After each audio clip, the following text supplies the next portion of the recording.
মাছটা ভালো করে ধুয়ে নিয়েছি, এবার একটু নুন হলুদ মাখিয়ে নেব। খুব ভালো করে গরম হয়েছে, একটু তেল দিয়ে নিই। মাছগুলো খুব ভালো করে ভেজে নিতে হবে। এই যে তেল গরম হয়ে গেছে, ভাজা বসিয়ে দিয়েছি।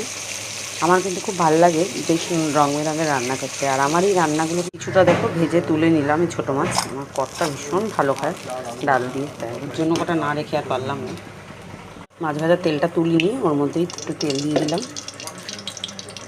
আর এখানে অল্প একটু কালো জিরে। আলুগুলো একটু ভাজা ভাজা হয়ে গেছে, আলু আর বেগুনটা। একটা টমেটো দিয়ে দিলাম। মশলা দিয়ে কিন্তু তেল ছেড়ে দিয়েছে।